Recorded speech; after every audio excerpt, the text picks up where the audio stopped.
I'm Kimberly Richardson, and I am chair of the Long Range Planning Committee. And so there's been a little bit of controversy about the potential closing of a few library locations. Can you talk a little bit about that? Yes, I think there's been an ongoing issue for quite some time in terms of the state of our libraries, but I think what's really important at this point is to reopen conversations. And so our priorities right now are to make sure that we're communicating well with the public, as well as with elected officials, with the mayor, and with the city council. And our hope is that we can renew those conversations, and there's always been open communication between the two bodies. We do have new counselors that are coming on board at the end of this month. So what we'd like to do is renew those conversations with those new people coming on board, as well as make a request of the mayor to continue the communication around the state of our library and operations, as well as the state of our facilities. So obviously Birmingham, compared to other cities, has a larger number of libraries per capita. Can you tell me a little bit about why that is? I think there are a number of issues. There are things that have been mentioned in regards to segregation, in regards to just things that were put in place well before any of us have been in place here. I think what we need to focus on for today is what is the right size of the system for the population that we have today. Do you think that would involve a smaller number of libraries, or do you think that's something you're going to have to hear from the community about? Well, I think given the reductions that we've seen in budget, changes that we've seen in population, I think there are many factors that are involved. And so to minimize it to one issue and try and center it there, I think it has to be a much broader conversation in terms of everything that's involved and everything that must come into consideration. So again, we have issues that are related to facilities, we have issues that are related to our budget, we have issues that are related just to the changing nature of the use of libraries in our city and in communities around the nation. So as we continue to have those discussions, I think those are all the factors that we have to take into consideration to figure out what's the best size and how we can best serve our community. Before today, had there been any communication with the mayor's office about potential closures of libraries?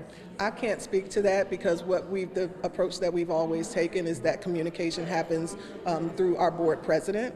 And so we want to make sure that we continue to have that same policy.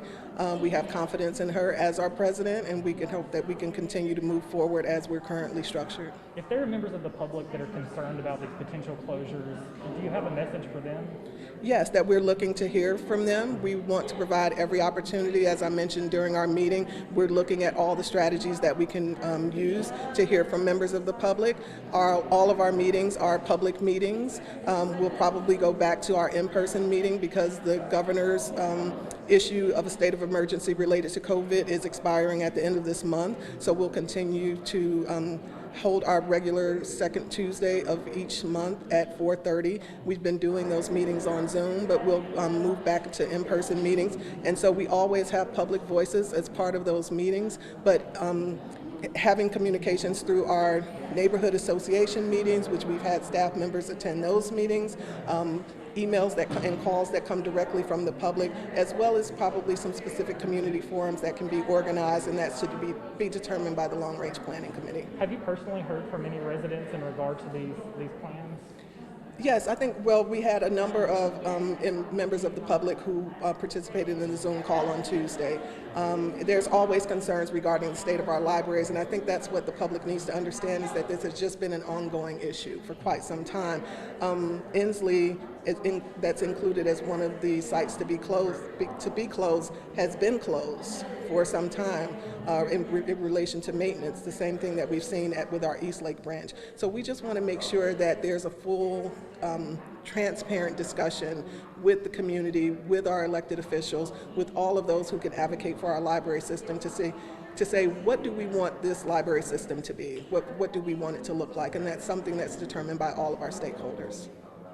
Just to put a pin on this, and you can kind of say what you said already if you need to, but do you know if the mayor knew about this plan to potentially close different branches before today? I can't speak to what the mayor knew.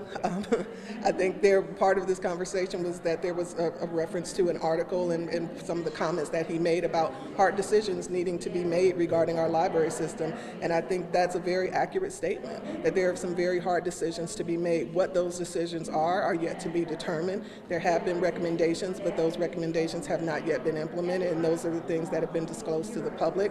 And we'll just continue to have a conversation around what our library system again needs to look like. Thank you so much.